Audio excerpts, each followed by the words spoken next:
Black Rifle Coffee, baby. Freedom fuel.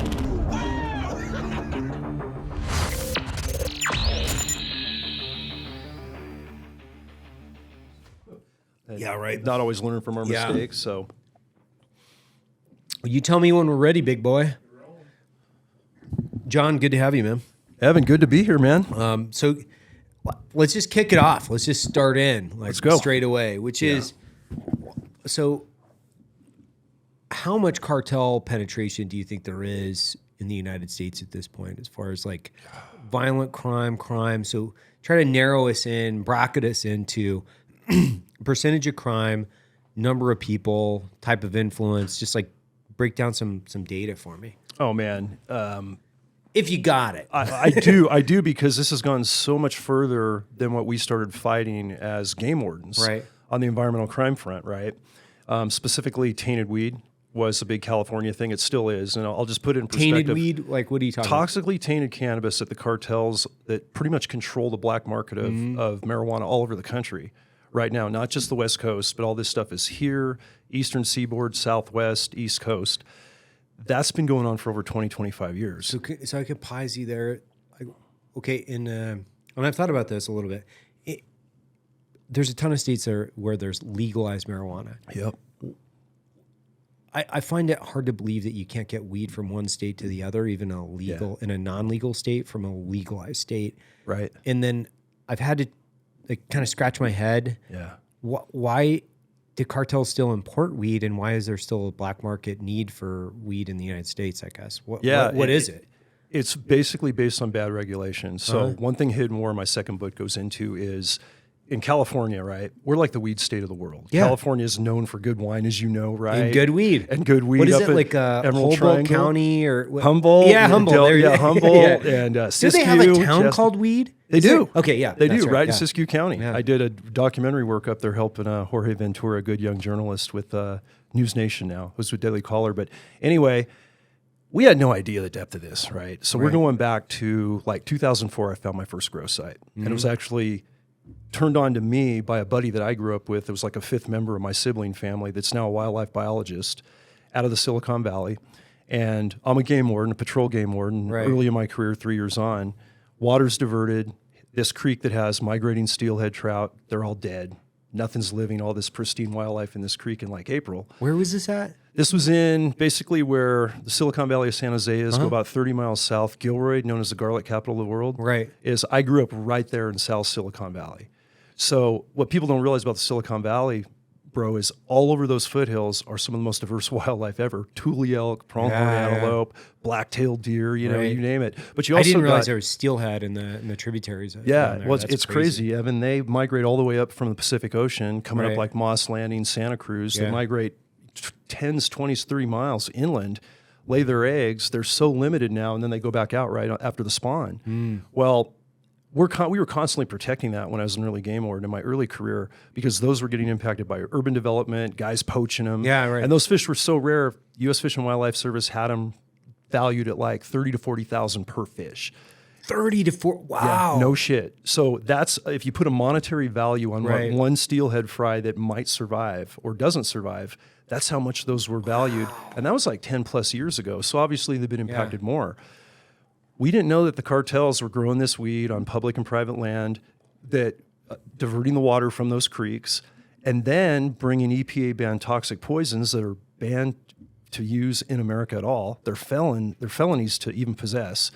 And they're insecticides by the name of like carbofuran, Q-furan, metaphos. And they were made by companies in America way back in like the 40s and 50s to be an insecticide that would keep everything off our agricultural crops. Right. Well, when the EPA got their technology up about 25, 30 years ago, they realized when they tested this stuff, they went, whoa, this stuff is way too toxic. It's got nerve agents in it, anticoagulants, blood thinners. Some of the active ingredients literally were some of the chemical weapons the Nazis developed for their chemical weapon program back in World War II, no exaggeration. So that's what these insecticides are all about. And we're like, why the heck would they be putting this on cannabis, man? They're handling this stuff. Yeah. It's going out to unsuspecting. Because it's a rodenticide, right? An insecticide. It's a kill anything aside is what I call it. Okay. So they spray it on the plants, dilute it with some water. They put it in the water source. It's all over the camps. It's all over the, clandestine, nomadic, almost like Viet Cong camps where these guys would live. And that's what we were seeing in 04, 05, midway through my career. And now we're going up against environmental criminals that have the worst toxins, destroying the most wildlife. Right. And not only that, putting all this toxic poison on an unsuspecting public, whether they're kids, medicinal users, buying black market weed, having no idea they're ingesting this stuff. So that was the start. That was Sinaloa cartel primarily at the time. So they're putting it on there just to quite literally just put anything, just keep everything off so it grows. Yep, exactly. Huh. Yep. And then, like, going back to my question, like, why does that even exist? Like, that's like, it's a primary question for me because I don't quite understand why people buy black market weed. I'm not a subject matter expert, but you'll have to unpack this. Why is it even economically advantageous for somebody to import weed from South America or grow it here when there's legal grows all over? Like it's recreation. Is it recreationally legal in California or just medicinal? It is now. Okay. And to answer your question, it's going to be a little long-winded to kind of give you the full lots gamut. of time. Yeah, man, because I know you're diving in, and I really appreciate you taking an interest in this because your reaction when Rogan and you talked about this a couple months ago, and when you were like, there's fucking cartels running the weed market, the black market in California, that's the reaction most people get. So they're like, how can this even be an issue? We have regulated weed in California. Right. 2016, in the middle of the 6 years I co-developed and ran this unit, this specialized unit, right in the middle of that, it became regulated recreationally and tightened up on medicinal regulations. And everybody said, oh, you guys formed up this high-speed, low-drag tactical unit. You're going to be out of a job. Right. You're wasting time. What are you doing? Get back to patrol. We don't have a lot of game wardens. They don't call us a thin green line, military thin green line, game warden thin green line for nothing. And, a lot of patrol guys that were really good at what they do, the 1%ers, obviously were the guys that were on a tactical unit. And no one wanted to see us doing that necessarily in the early days because they're like, it's going to be regulated. It's going to be like orange trees up and down Interstate 5. Well, we regulated absolutely reverse what we should have done. We did it horribly. So before, cannabis growing illegally was a felony, no matter where you did it. A private ranch land, indoor, public land on a national park. And then it was a misdemeanor watered down with the new law. And for a juvenile offender, it became an infraction with the new law when we regulated under Prop 64 in California. So a lot of these cartel guys have young teenagers, either sons, nephews, cousins, or guys coming up in the organization that we would run into in grows, fully armed, deploy canines, sometimes get in gunfights with them. And these guys were on the path to being savage, cartel gunmen and growers. And so now it's a seatbelt ticket. And now it's a misdemeanor where if they get raided, they're going to lose their plants. They're not going to go to jail. Right. We get down to sanctuary state standards in California where we're not going to talk about cartels. You guys can't talk to federal agencies on this. You can't help ICE. You can't help Border Patrol. Like, whoa. Wait a minute. Not only are these guys the most violent poaching criminal that a game warden's ever faced and the most dangerous to American public, cartels embedded in America, right? But now they're doing the biggest environmental crimes. And we know we have federal brothers and sisters in ICE and Homeland Security, all this thing post 9/11. And now we're told we can't work with them because we want regulated weed to look like the solution. And most other states that have regulated Evan throughout the entire nation have used that same structure because they're going to get big tax money. They're going to get inspections. A grower in California right now has to go through about 11 permits and get every environmental process handled through a permit process. And it's between $40,000 and I hear up to $150,000 just to get those permits, be inspected by agencies like ours, California Department of Fish and Wildlife, Bureau of Cannabis Control, get all those things going. And then they got to enter a market where they have taxes, seed to sale, licensing, dispensaries. So they're good quality organic weed, the people that should be selling weed, the people we should encourage, and we're trying to encourage doing it legit, are now having to spend so much overhead and the profit margin is so low. When the black market cartels, where China has entered into that, which we'll get to later, but primarily historically Sinaloa and derivatives of those guys, they're straight line, organization like us in a law enforcement or military group with distribution centers everywhere with no overhead. They're doing it under everybody's noses. They make really potent, high THC content weed, but it's just poisoned. And nobody knows they're ingesting these poisons. And so they're making money on it still. And that's why the legal growers It's going cheaper and cheaper and cheaper because the black market's running them out. Oh, that's so interesting. So we've incentivized them. So how, I guess, logistically, my mind instantly goes to, wouldn't they be trying to take the black market weed and then selling it through the legal distributors? Or is there pretty significant tracking mechanisms associated with the legal growers into the that's what they're called. What are they called? The place where you buy unregulated, illegal growers versus regulated growers. Yeah, so if you have an illegal grow, black market grow, but you've got the reduction in overhead, you've got higher profit margins. So if you go through the legal means of selling it, or is it pretty tracked? Is it like tracked and regulated? It's really tracked, and it kind of has to be because we don't have federal widespread, standards for every state to kind of go under, like tobacco. Or wine. Right. You know, I've often said, and many of us, and I've talked about this on a few other shows, I think we should be regulating cannabis like we regulate alcohol and tobacco, like BATF does it, and make it universal, make it affordable, make purity standards. Right now, it's seed to sale tracking. Mm-hmm. Every state does it a little bit different, but generally they're going to have like a barcode from the time that plant starts to be able to track it through growth, through harvest, through processing, and whatever dispensary it ends up going to. That's an involved process, and there's a lot of taxation in that. Right. And obviously, those states are going to want to see the revenue.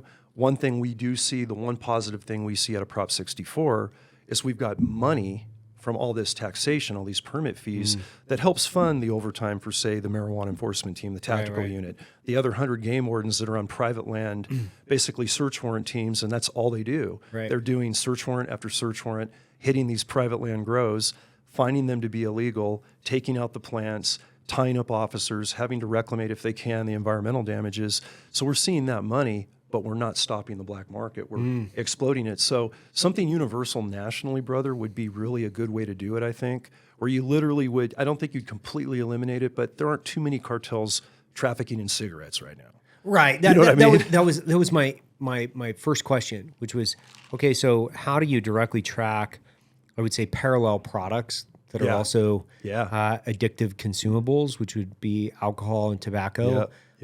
Obviously, the end result, as far as the change in your psychological or mental behavior, is going to be different, but they are consumable addictive substances, right? So if you're going to put it in that category, if you were to manage it like alcohol or tobacco, do you think if you had like you said, make it a federal, basically legalize it federally, manage it like tobacco and or alcohol, do you think that greatly reduces the black market need? Do you think it chops it down? I think it chops it down significantly. I can't say all of it. Well, sure, There's we're just speculating on a friendly conversation. Yeah, but no, you bring up a great point. It's intuitive just to think that when people can get that at a reasonable price, and they know the purity standards are national, and that, and the black market's basically gone because every state, like Colorado, is a legal state, but not every state around Colorado is. So there's black market weed going from legitimate regulated Colorado, Oklahoma, and then working its way east. Right. It's the same with California. We're still supplying a large percentage of the black market for the whole nation because we're top shelf weed. Right. High potent. The cartels grow really good weed. I'll give it to them, man. They work really hard. They divert water really well. It's really potent. Everybody likes it. They just don't know. You're complimenting. They just don't know they're ingesting neurotoxins, and they're basically feeding an organization that's destroying wildlife. And the other thing too is, we're kind of going that direction. We saw the last administration. We saw DEA reschedule cannabis, not completely reschedule it from Schedule 1 to Schedule 3. What does that mean, though? Like, I'm kind of a novice when it comes to these things. So, you said it went from Schedule 1 to Schedule 3, or right? And when it went to Schedule 3, now we can start to study it a little bit, federally approved. But what does that mean when you shift it when you shift it from Schedule 1 to Schedule 3? Like, does it go from like a felony to a different class? Well, it goes from a prohibited, highly regulated narcotic in that classification to Schedule 1. Okay. Now it becomes more as we get closer to like alcohol standards. And right now what we need federal testing, legitimate, because veteran PTSD issues, all the things that CBD is being used for, what THC cannabis is being used for Right. positives. Yeah. And we just need empirical data from the feds to go ahead and say, okay, we want to test this. Right. And then if we're going to regulate it nationally, we're going to do it, we're going to do it across the board for health and human safety standards being basically ensured. That's the biggest issue right now of why these guys are still in the weed trade. Right. And they're still making money at it, but they're not only in the weed trade. Obviously, They're in all the trades. they're in all the trades, Yeah. man. When you talked about how that, your other question was a great one when you said, how prevalent are these cartels across the country? Yeah. And, are they just doing weed? Well, no. I mean, we kind of know, and I know you've talked about it on other shows, Joe's included. Fentanyl right now is the big moneymaker for the cartels, especially the Mexican cartels. And they're embedded in every state of the union. We have that problem in Montana. Andy and I talked about this extensively when tribal nations were getting impacted in the most remote part of what's left in the lower 48, northwestern Montana, on the border of Canada. And the cartels are in there destroying tribal nations, generating addiction. Fentanyl pills are, out of control. Methamphetamine, human and child sex trafficking. That's another big moneymaker because that's not something that's just a one and done purchase. That, to them, it's an asset. Right. That person, they're just making money and exploiting and destroying. So, especially how things happened during COVID and how things happened with the last administration, the cartels kind of went, this is Disneyland. America is wide open. Because Right. if you think about it, when we have chaotic times, they thrive. Yeah, of course. The cartels thrive in chaos. They work in a perfect environment, a perfect constant wartime environment. Right. Whether it's It's very domestic- parasitical and Yeah. exploitive. That's a it's great like way to say it. they're Parasitical. Yeah. They really do. They like if you had an organized society with the ability to push back against it, then you'd have a unified effort. More importantly, you'd be able to organize and execute against goals and objectives that you'd be able to measure and say this Yeah. is the effectiveness of it. Yeah. But when you have like varying degrees of Yeah. like opinion-based bullshit that people constantly try to throw out as Right. like quantifiable data, but neither here nor there. Yeah, no, it's a good point. And the thing is right now, I mean, I never saw this turn happen in my game warden career. Right. It was being a game warden is one of the best jobs in the world. Nah, I You used to know? always think about that. It's just it's just one of those things, man. But then when I started getting into this, I thought, okay, this is a twist.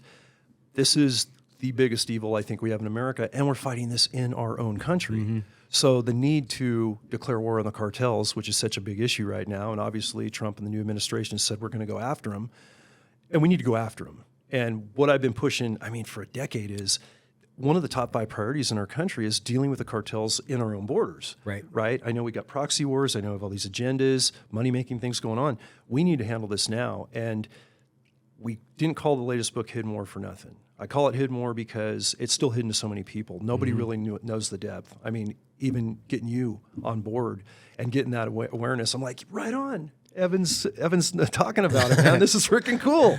And I'm grateful, and I appreciate being on for that reason and getting to talk to you about it. But now that we're going that route, and now that we're kind of, I think, on the, kind of riding the ship to address what we got to address domestically for the sake of our children and grandchildren and, just our fellow community members, I've seen a ton of destruction, not only environmentally, and now I've seen the destruction from fentanyl, and we know what child sex trafficking and human trafficking is doing. We know what a shit show it was at the border in the last 4 years and how many, 500,000 unaccompanied minors, kids with like phone numbers on their hands, like no adult. Where are you going? Are you going to be a sex slave? Are you going to traffic, poison pills? And over 250,000 of those kids are unaccounted for today. They just like disappeared. So that's I find going it on here. strange that this is even a political issue for us to be discussing from either a blue or a red position. I agree. Because it seems like a very apolitical, straight Yeah. line distance to logic, which is we shouldn't be. Yeah. We should protect our nation. Like Yep. that's like number one. One of the Humanity. primary purposes of an armed federal government is to protect the country. Yeah. It's like maintain sovereignty. So if you're actually not conducting the primary purpose of having an armed federal government, Right. it's one of the things that we can grade our government on and say this is pretty objective. Yeah. And when we have a porous and open border that's allowing, drugs, crime, human. I mean, when we say crime, all of this is kind of bucketed underneath crime. Yeah. But this doesn't seem to me like we should be having this Democrat or Republican debate around whether or not I agree. people come across our borders illegally. Because there is a moral obligation, I think, from a refugee perspective, right? Where we have people that need to seek refugee status, but that's a very small percentage of people that actually apply through a legal system of refugee status per year versus just saying, hey, diddle diddle, everybody down the middle, who cares? Yeah. Like, how can you have a functioning and coherent society if you don't have a legal process to immigrate people? Like, that doesn't make any sense to me, why somebody would have this other side of the coin. I do think that there's like options, but nobody's... I find California's policies so incoherently bad at times. They are. Yeah. And I don't exactly know, and that's what I wanted to ask you. I'm getting there, I promise. Yeah. Like, but why? Like, it just seems so bad. It seems illogical. It almost seems immoral at times. Yeah. So there's no philosophical principle to it. There's no like economic incentive. There's like so many different things there that are going, this just seems really bad. Why? Like, what is the point, I guess? Like, have you figured that out? It's the $100 billion question, Evan. It really is. Because coming from California, growing up in California, and now in Montana full-time, and California throughout parts of the year, now I can see the difference of a state like Utah or a state like Montana. And the community, the politics, there's a uniform community vibe, red or blue, right or left, of public safety, protecting one another and looking out for one another. There's just that. There's that old American vibe, right? What traditional America was built on, right? And I go to California, I look at a state that's rich in resources still, has the same great people in it outside of the politics. Right. They're no different than you and me sitting here in Utah at BRCC headquarters or me, up in Lincoln County, Montana or whatever. And the politics do seem to take a completely illogical, and it's just got to be something to do with some self-serving interests. There's no rational, logical, moral, or reason that we would have done what we did to keep the cartel presence in California as quiet as we did through cannabis regulation and trying to make it positive because there was a lot of money in making cannabis, right? Regulate it, make a ton of money. But are you really going to look deep into what the ramifications of that law, done right or done wrong, is going to have? And they didn't look. I mean, 30% of the job of being lieutenant of that unit was outreach and education. So I was going to governor's aides, lobbyists, conservation groups, speaking at grower groups. Right. Before they were coming out of the dark, right? Doing outlaws for 20 years. And I'm showing up in tactical gear and I'm putting a PowerPoint up in a panel of growers and legislators like, whoa, he's working us. He's getting our license number. I'm like, no, everybody roll you up. I'm not rolling you up, man. Take a breath. We're going from handcuffs to hugs and handshakes. Handcuffs to hugs and handshakes. I think that's the actual name of this episode, handcuffs to hugs and handshakes. Now it's ringing. Triple H. That's super funny. But seriously, when all that was going down and we're trying to educate people, I told everybody that even had a bit of influence of how regulated cannabis was going to work, because we knew it was coming. Right. We knew Prop 64 was coming. We said, if you're going to regulate, just regulate right. And what's Prop 64? That is regulated cannabis for recreational use in California. That was a 2016 brainchild. It finally happened.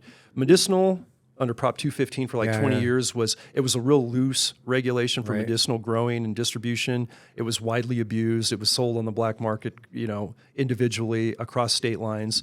So that kind of tightened it up. I think it was selfish money standards. I think it had something to do with there were some agendas there. There's got to be, because when we did that, and then what we didn't do on the border in the last administration, when we just flooded it, how do you rationalize that behavior? Right. When you just said it best, when so much damage was done, when so much illegal immigration happened, and we know a percentage of those individuals are deportable felons on international watch lists, like the guys we were going gun to gun, canine bite to gun, knife, whatever, in the forests of California and 27 other states.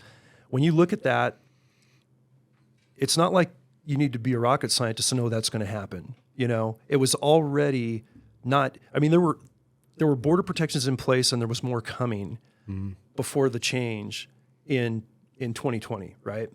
And what happened? Everybody got in. The cartels went on, hyperdrive, and everybody made it over. People on the terrorism watch list, radicalized Islamics. We knew Chinese, thousands of military-age male Chinese with crisp, clean passports got across here with cartel traffickers, paid top money, and they are running grow houses now in collusion with and exchanging with Sinaloa cartel members. So with Mexican cartels and Chinese crime groups now working together in America, and all that happened it's been happening slightly and growing for like the last 8 or 9 years, but it really came to a head about 2 years ago when we started to see this in grows in Northern California especially. We covered it in Narcofornia, Daily Caller documentary I did with Jorge Ventura. Mind-blowing, and the governor's office was made aware, all the sheriffs throughout all of California, Jeremiah LaRue, the youngest sheriff in California in the most Wild West, remote left county, Siskiyou, left in California, bordering Oregon, Mount Shasta with the glacier ice right there. That's Siskiyou. Weed, California is ground zero in Siskiyou County. So he's saying... I drove through there, like a side conversation, but I drove through there a couple of years ago, and a lot of those small towns, they look economically depressed. Oh, they look really... wrung out. They really do. Yeah. And it led me to believe that there actually isn't what I would say is a center pole of the economy up there because there's no more logging, right? Because of environmental regulations. So there's no, it seems like ag and forestry has essentially died from what I would call the cornerstone of the economy. So a lot of these communities, it seems like they're almost in free fall looking for something to grab onto from an economic circumstance because there's nothing left. There's no logging, there's no agriculture. And I shouldn't say there's no agriculture because I think once you get closer to Burbank and some of those other areas like in Central California, like obviously ag is a huge percentage, but in Northern California specifically, do they have a cornerstone piece of their economy or is it gone? It's mostly gone, but to your point, you mentioned ag. Yeah. And I'm glad you did, because I want to segue into the last of our cattle families. Right. The last two are, our crop growers, right? We have a big contingent of that in my old home state of California. Right. And they're literally being pushed out, and it's being pushed out by the cannabis growers, the illegal guys. Right. I'll take Siskiyou County as an example, and consider it a template for any state having that cartel problem on the weed front and fentanyl and human trafficking, but especially affecting our cattlemen, our cattle women families, our farmers and all of that.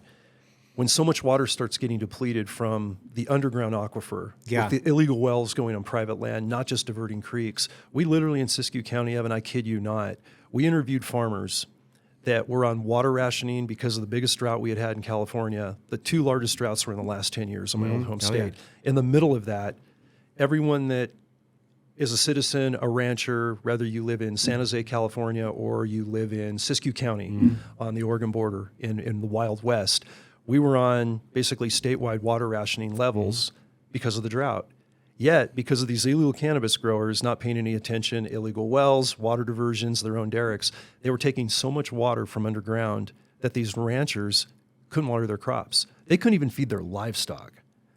And they were being told by not only Mexican cartel growers, but also the Asian contingent that's up there, the Chinese and the Hmong primarily with Sinaloa, driving up to people's houses in flak jackets and SKSs or AK-47s and just saying, you might see your water disappear. Don't make an issue of it, and everything will be fine. We know where you live. We know you have grandkids, whatever. And these are people that were from that last greatest generation, our World War II vets living in a rural community to have a rural existence like you and I and everybody here at BRCC headquarters loves, that we fought for, right, on some level. So that's not an exaggeration. And when we saw that, and the documentary covers it, and that was 2 years ago. And it didn't get any better in the last 2 years, especially because of more and more easy trafficked growers, plaza bosses running organizations of crime, whether they were from China, whether they're from the Mexican cartels. They just got across a lot easier without that border control. And that's a no-brainer thing. That's going to happen. That presence was here. It wasn't like everybody didn't know. Every state's governor, all the sheriffs, our president, the drug czar under the president, they've all known because we've been fighting this battle for 20, 25 years. There's the drug czar under the president of each term, basically, that is feeding money to the DEA through a DCEP grant. It's an acronym Basically means that just every state and every county within a state can pull from a big pot of money to fight that issue. And it was primarily cannabis because of the issues. And when they started to find out that, okay, this is going past the cartels of Mexico, what's Chinese nationals doing growing weed and laundering money, for the Mexican cartels? Now, what is going on with that? Where is this even coming from? And I got wind of it through friends in the DEA at the highest levels of DEA that I've worked with. And this was going on just 2 years ago. And then last year I was called to Congress to testify twice in 2 different hearings. And one, ironically, was called Protect Our Borders, Save Our Parks. Like basically firm up our borders and maybe we'll stop all this trashing of the parks. They made that, environmental connection that hopefully everybody, left or right, like you said, humanity, it doesn't have to be a political issue. That was one issue. And then the last one that hit hard was cartel impacts on tribal nations. Right. How are these tribal nations being impacted? And that really woke up a lot of congressional delegates on both sides of the political fence. And when I talked about the data I had that Chinese nationals are running all over Northern California and they have their own toxic poisons with Chinese lettering on them from the homeland, insecticides, antifungals, they're as deadly or more dangerous than the carbofuran products the Mexican cartels are bringing in from Tijuana, because again, felony possess any of that in California or the U.S., right? They were blown away and they said, wait, whoa, what? What's the connection here? And the way it was explained to me from the top levels of DEA was Chinese want to come in and they want to take over the weed trade because it's still very lucrative for them. And of course, the Mexican cartels want to play in the fentanyl trade because one pill can be $5 in San Jose, California, or Salt Lake City, Utah, but go up to Dillon, Montana, or go to the north area, east of me and Andy, in the middle of nowhere, almost the Badlands, $100 a pill. What? Yeah. And so Sinaloa trafficked all the way up, and what they did is they worked out a deal with the Chinese. They said, hey, if you trade us precursor chemicals, we'll let you into the weed trade because I know you guys want cash money. You want massive stores of cash money to launder right here in America that never sees mainland China. And yet at the same time, you let us do the fentanyl. We'll stay in weed, but we're going to primarily go to fentanyl because there's so much money in it. We're both going to stay involved in human trafficking because we need people in grow houses. We need people in sex houses, all this other, heinous evil. That's what was going on. And when the Chinese started laundering the money for the Mexican cartels from typically, say Sinaloa's got weed and all these multi-billion-dollar cash enterprises, not million, they're in the billions now. How do they launder that money to make it legit? They got to pay 6% of everything they make goes into laundering money through laundering mechanisms, whether it's other businesses, whatever. Well, the Chinese said, hey, we'll do this for you guys, but we'll do it for a discount, 5% instead of 6%, like you've been getting with other organizations. Now 4%, now 3%, now 2%. Now you're starting to do more with us, give us more. They're laundering their money for nothing. So both organizations, at the expense of America, people and our land and our resources, our ranchers, our farmers, are being impacted. There's no way anybody that knows that truth and looks at it, like you said, perfectly, blue or red, wherever you sit, it's not a political issue. It's a sovereignty, public safety, children, and it's a humanitarian issue, bottom line. And that's why I think it has to be at the top of that priority list. And allegedly, we're going to hopefully see that with this new administration. Well, I guess that's the primary question is, okay, so if you're king for the day, right? Which is like you have a series of buttons. Yeah, you have a series of buttons. And let's just talk California because that's obviously where you have a huge amount of subject matter expertise. Sure. So if you could change things in California today to make them better, and then we'll apply it to all, right? Like, where would you start to try to clean this up and like push back and ultimately make an impact for good? Yeah, that's a great question. No one's really asked that, so thanks for asking it. The first thing I would do is let's just admit we made a mistake. Let's say, hey, King's X, man. Right. We saw the dollar signs, the way we regulated cannabis. We incentivized not only the Mexican cartels to thrive, but we brought in China too. Right. So why don't we go back and say we made a mistake? Let's not point fingers anymore. Let's revamp that law. And again, do what we originally wanted to do. Get the legal growers legitimately set up. Don't break their backs through excessive permit processes. Lower the fees. Do what you got to do to get them out there doing what you want, so they can make their business overtly. Take the black market as much out of the equation. Get it back to felony status for anybody doing it illegally. I don't care if it's mom and pop, white bros doing it, trying to make a quasi black market dispensary because they don't have 80,000 to permit it, they don't have the resources, say, of this company. That's the first thing I do. And then I would say, hey, and now we have to prioritize number one. We're going to get out of the red. We're going to go into the black with our, we're going to be smart with our money, with our budget, our California overall budget, and we're going to educate communities on fentanyl. We're going to talk to kids about human trafficking, target indicators, what to look for, have a plan, be prepared to escape, be prepared to notify, be prepared to cry for help, and understand and educate everybody and not say we're in the Silicon Valley of California, affluent, low crime. I mean, it's a great place. It hasn't changed a whole lot since I grew up there, and based there throughout most of the winter. And I go, these crime groups are everywhere. I mean, I can sit in the middle of my favorite tea house or my favorite sandwich shop, right? Knocking out, prepping for a talk or a podcast or whatever I'm going to do, right in the hub of the Silicon Valley, and look at all those foothills, Mount Eminem. Oh, we had a gunfight there. That's where my, canine almost got stabbed. Right. And that's where I can't tell you how much dead wildlife we saw. How much of that shit we had on our hands before we knew this stuff was even out there. And we didn't have nitrile gloves and we didn't have fitted N95, filter masks and things like that. And I went, this is a big problem. And if we just admit that, not hide it from everybody and make that a priority and everybody's educated, then we're winning. We're winning through mass numbers. And you're right, it doesn't have to be political at all. It should just be protecting our community.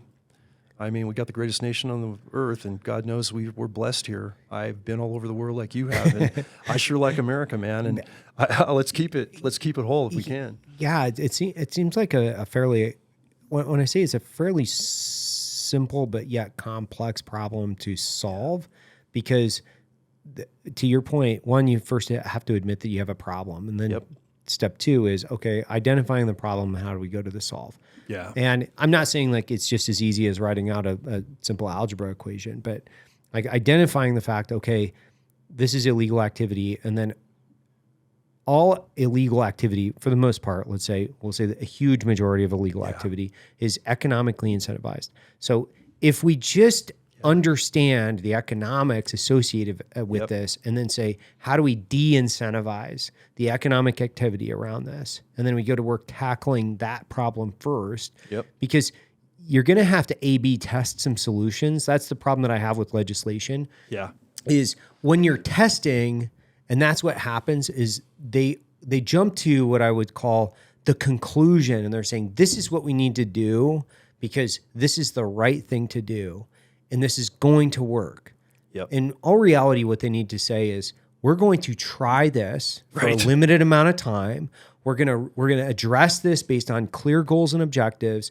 And then after we have 4 years, we've applied X amount of resources, we're going to assess how successful we are, and we're either going to keep or kill. That means keep and scale or kill it. It's done. And then we're going to move on. And we're going to try something else. I think the complacency associated with legislation at times is like it moves so slow, which I'm thankful for some of it, because like most of the time I'm like, I appreciate sand in the gears of federal bureaucrats just in general. However, there are a few things where when it comes to like safety, when it comes to public safety, when it comes to trafficking, human trafficking, and public safety, I'm like, guys, we kind of have to move this along a little bit, And I struggle at times with the narrative associated with, like, because if you want border protection, right? If you're like, hey, I want border protection, then the left is like, you're crazy, and you're like, why? That's insane. Like, to not have a safe border seems a little bit, not a little bit. It seems really crazy. and then they try to take this. They apply different systems and we'll call it Europe or other places. Right? But look at this country. I'm like, there's not a country on the planet, an organized, in what I would say, civilized, advanced society that has the capability to build an airplane, that says, come on in. Hey, diddle, diddle, everybody down the middle, you can all vote. There's not one country on that list. So it seems like we can take a look at what's happening around us, what's happened in the past, apply sound principles and logic. But I can't help but think there's a political agenda associated with degrading our beautiful country, basically saying, well, if I can go out and say votes for everybody, no IDs. Yeah. That's essentially buying votes. You're legally gerrymandering essentially the poll booths. And that's only happening on one side of the political narrative, by the way. Right. There's like one side that's like, no, we should like, you know, have safe borders and check IDs. And then other ones are like, no IDs, no IDs. Yeah. I'm like, that's crazy, man. That's a crazy idea. It goes back to your first question. What's motivating this, right? It's not good for America. No. And we're not talking about immigration. We're a country of immigrants. We're a melting pot. Americans, awesome because we're immigrants. Sound immigration policy. We had one. It needed to be more efficient, for sure. New administration is wanting to make it more efficient, but there is no logical reason except what you just said. Buying votes or keeping political individuals or political entities in power with votes they know they're going to get from everything that they flooded and brought in and promised these people. And that's so selfish in the grander scheme of what's good for the country. That's looking at, you know, your own political agenda, your own wealth and riches, if you're driven by money, whatever. Do you think there's cartel money influencing like politics in America? I think there is. Yeah. I think there more than can be. They have reach to everybody. Right. We saw this in Mexico, but we also see this in parts of America. You know, to what level? I hope it's not a lot. I don't know, you know, to what level exactly, how many, you know, what states are here and there. And that's one of the things is, again, you got to have respect for how these cartels work. And something I likened it to was some of the cell breakups of the guys you guys fought, you know. Yeah, oh yeah. Over on the GWAT, right? Overseas fighting our global war on terror. They have a burner phone. They know the name of the guy they work for. That phone changes every 2 weeks. They call him primo, which is generic for cousin, right? In Spanish. It was so hard to get real information from the guys we would catch. It was so hard to find the bigger fish, you know, in that food chain. It's that same type of thing, you know, the ones that are embedded at the highest levels. And there are high-level cartel plaza bosses that oversee meth operations, they oversee fentanyl operations, trafficking operations, or weed. We debriefed and caught one. And chapter 4 of the new book goes into that, where we had a guy that was overseeing about 50 grow sites in Northern California and doing other things because he was picked up on a 22-pound super meth cook in the middle of winter when they're not doing weed. Now they're growing meth or they're cooking meth, right? But he wasn't, you know, your sociopathic Sicario killer. He was a businessman. He was mild-mannered, and he was facing a lot of time. And essentially, in a nutshell, and it goes into more detail in the chapter, but I got invited in to see that interview because it was right there in the Silicon Valley where it happened. And even though it was the white dope team, not our marijuana enforcement team of snipers White and tacticals. dope? Yeah, so meth, fentanyl, fentanyl, gotcha. powder dope, heroin. Yeah. Just we'll use that an acronym for other than the weed trade. I got to sit down and we had the DCEP coordinator at the time, which is the DEA agent, special agent in charge that's overseeing what money is going to what counties to keep us in the fight. And the craziest part about this, Evan, is we had 2 Spanish interpreters there. I got to sit in on that interview and ask this guy questions. I went, okay, this is going to be great. All right, we think we know what's going on. Let's test it. Right. And one of the things was, how hard is it to get your tier 1 growers, and there's usually 2 in a grow site, Right. and they've already cut their teeth down in, you know, Michoacan, central Mexico, of hiding from the federales, hiding from the military, camouflaging their grow site really well, using the poisons without getting poisoned themselves. So diverting water. Most of that in the, like what I would say is in Mexico, what is it, the Sierra Madre that kind of runs through there, which is like, it's a quagmire of complexity, by the way. If you don't know anything about that area of the world, it's so remote. Yeah. It's incredibly isolated even from technology. I think it's actually the largest mountain range in Northern America, if I'm not mistaken. I think it is. Yeah, I think you're right. It's big. Yeah. So they call it God's middle finger, actually. Yeah, because it's so crazy. Sums it up. Yeah. So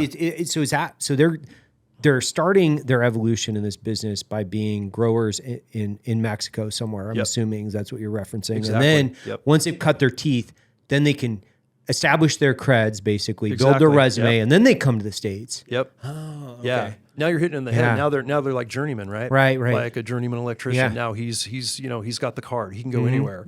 And I said, so how hard is it to get your guys across with our current border security? And he laughed. He goes, $4,000 to $7,000, and you could arrest a guy in a grow and deport him as under a deportable felon statute, and he's going to go straight back to Mexico. He goes, if he's really good, and I need to get him back into a grow site or some other operation, 48 to 72 hours.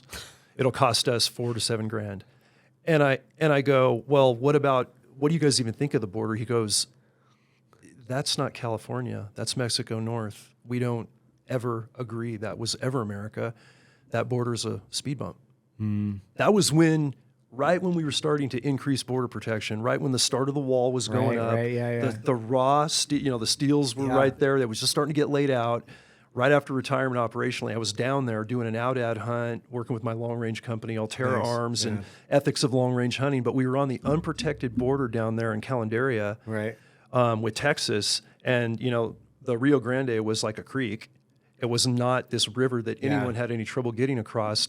And that's when it was just starting to go into, we need a little more border security. And this was 2019, 2020, right before COVID. Lockdowns happened, right?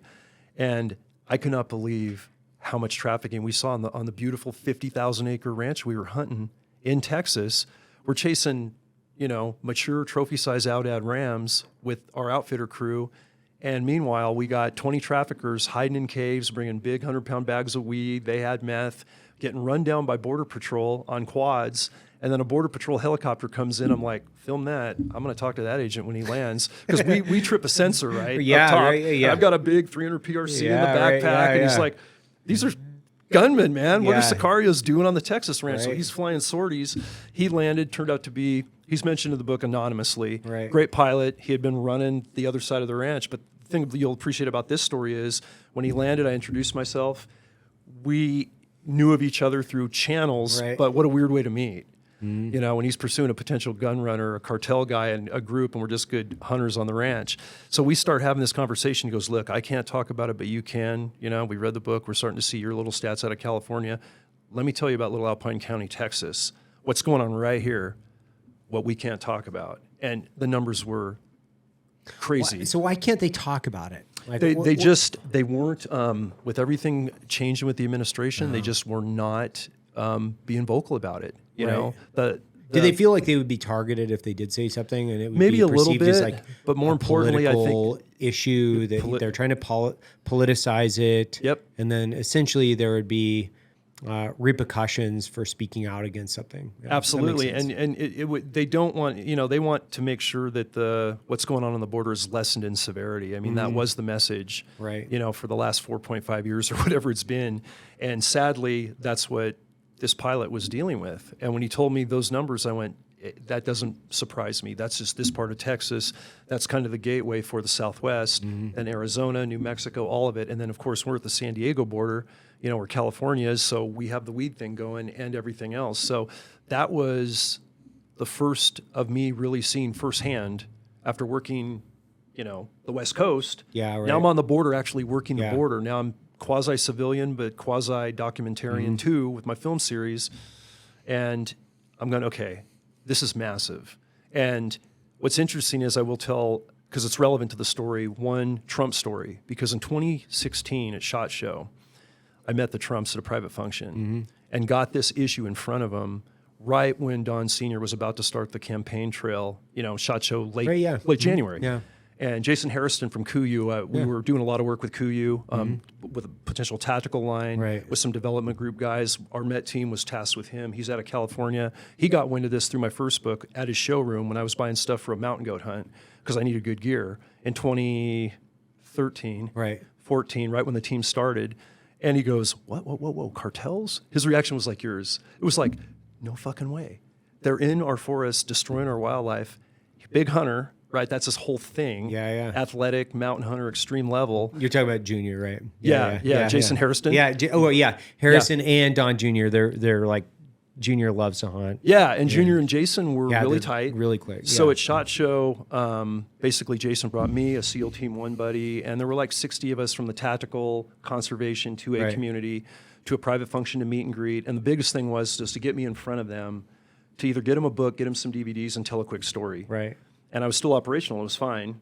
But I got introduced to John Jr. first. Jason said, this is John. Yeah, this is right. what we're doing.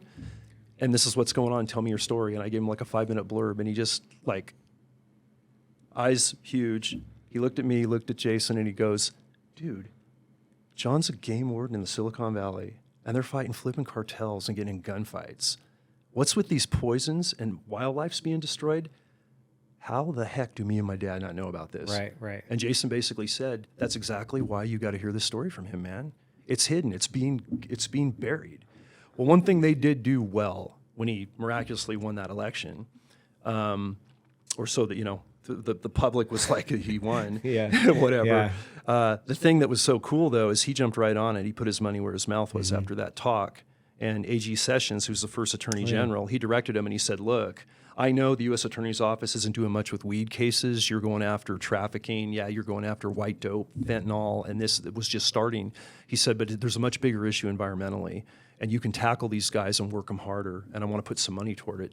And 20 to 40 million went into Operation Forest Watch, where now we're under gag orders and we're being kind of pressed down at the California political level as a Met team. Now we're jumping in with Forest Service, which we find a ton of grows on National I can't Forest. imagine The how game many wardens grows are there. Our, Yeah. our team was so hands-free Right. because we didn't have any other collateral duty. Now we were specialized, dedicated to just this fight. So my guys were scouting in their individual areas. We were strategically located through all parts of the state, like a good spec ops unit should Right. be Yeah, for their yeah. areas of operation, right? And so we're doing our thing, and we'd find them in Forest Service, and now Forest Service had the gumption, and they had the money and the incentives and the mandates from up top. Run these guys, man. And if you get a guy you can work harder and track him back to a plaza boss, and what else is he involved in? What money laundering? How much money is being done? And that was a good sign. And then of course he lost the last election, and things kind of went backwards. But that lack of awareness to this issue going on when we had done 3 years of reality TV with National Geographic's Wild Justice. It was the California Game Warden reality series. Right. On Nat Geo, #1 hit with Yeah, Border yeah. Wars at the time. And that was 2008 to 2010. And we weren't our own unit, but we were, short hauling out of Blackhawks with the military, Yeah. with sheriffs. We were doing all the quasi-military stuff. We were showing the dog, getting engaging suspects. We were showing the nature of these grow sites. Worldwide TV, and people still don't really know about it, right? First book out in 2010, a couple of NRA documentaries for Patriot Profiles, Life of Duty, highlighting the team, but also the reclamation component. The 2011, the first film, was Right. just the damages environmentally and us doing cleanups in the winter and showing the poisons and the patron saint, weird shrines and all that kind of, deity worship they do. It was crazy, but it made me realize, okay, why is this not getting out there further, and why don't more people know about it? For the reasons you said, Evan, of that awareness just kind of, I think, breaks down those political lines. And one thing I did find, especially when I started talking to growers and would present this stuff to them, once you melted the ice, the good ones, even the illegal ones that were now getting legal, Right. that were conserving water, protecting wildlife. They were just growing illegal weed, but it was very organic. It went through, like good wine tasting standards of quality. They call it DEM. I don't know what it stands for, but it's like DEM certified. Yeah. And when all this happened, brother, it was crazy. I left one of those talks, put my canine in the truck, put my, outreach kit away, and about 20 growers are just coming for me. And I'm like, oh no, this is crazy. They're like running, excited. And I go, are they pissed? Are they happy? What's going on? They hit me at the truck, Lieutenant. I go, are we good? They're like, yeah, we're great. That, what you just showed us, bullshit. That is the evilest of evil. We are not about that. I have a multi-million-dollar farm now. I mean, I made a lot of money illegally, but now I'm going legal. I'm registering in Humboldt next month. He's like, I have 10 trucks. I have 20 guys that are the best laborers in the world. Put us to work cleaning grows. Wherever we can go to help you. I said, are you serious? I don't know that I can logistically do that, but that's a hell of an offer, man. That's really cool. Yeah. Point of my long-winded story is, look at the two sides of the fence we were on and how unifying this issue is. And you said it, this is a unifying issue, Brud. It is. If you really show people regardless of political affiliation, and they can internalize this to potentially their child dying of a fentanyl overdose or smoking a bad joint, Yep. or worse yet, being abducted and exploited in a trafficking ring, you're going to get people empathetic. And you're right. People are going to want something done. Well, I think that's the common narrative and or perception of people is that when you talk about a marijuana grower in California, instantly what I default to is like some old hippie in the woods. And I'm like, why? Guy. And all the time I'm like, why the fuck are you guys like, leave that guy alone. Like he's not doing anything. He's just fine, like, man. It's just Cheech and Chong. Like just the hanging image out. that I have is like some Cheech and Chong guy, like listen to the Dead, cruising around in his like tie-dyed shirt, maybe like a straw hat. 60s baby, you know, all like, of it. Yeah. And he's just like watering his plants. Just not hurting fucking a with soul. anybody, like just He's growing good. weed, right? Yeah, So yeah. that's the image that I have. So even I would say up until the last couple of years, because I've hunted down in California the last couple of years, and some of the guides that I've hunted with and the guys that I've hunted, they're like, no, that's not that is not who is growing weed out here illegally, dude. Like the guys that are growing weed illegally are really bad guys. Yeah. And I just never, I could never put myself into that real world scenario where I got the real piece of information. I think there's this huge perception. It was like, because I had it, which is like old hippies growing weed in California. Like, and then you think about who's out there pursuing them. You're like, of course you would have a negative perception of the law enforcement going out and trying to eradicate these old hippies growing weed in their butt tie-dyes. Like, what the fuck? Stop, leave those guys alone. Like, fuck, stop fucking with those guys. Fine, Like, man. They're yeah, not they're hurting fine. anybody. But that's not what's happening, right? It's like the environmental impact alone that you just explained. Because as a guy that loves to fish and hunt, and I love the environment, like obviously I think that's a oversimplification, because most hunters, I do believe, are conservationists at heart. They are. Like there's very few that are, fuck it, I don't care about it. There's very few. That is the minority of hunters. You're 100%. Most of us are like, this is a multi-generational family activity that we love and appreciate. Yeah. And if we eradicate the wildlife and destroy the environment, we won't have this family tradition that we've grown up with, our grandfathers, the people that came before us. I also think it's something so uniquely American. Yeah. It ties the fiber of our DNA. Yeah. And this is, I tried to explain this to somebody. I've not tried. I've tried to explain this to people over the years, like why hunting is so important.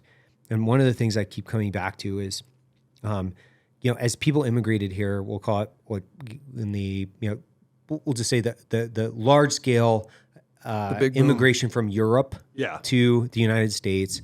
We'll call it the 1600s, Yeah.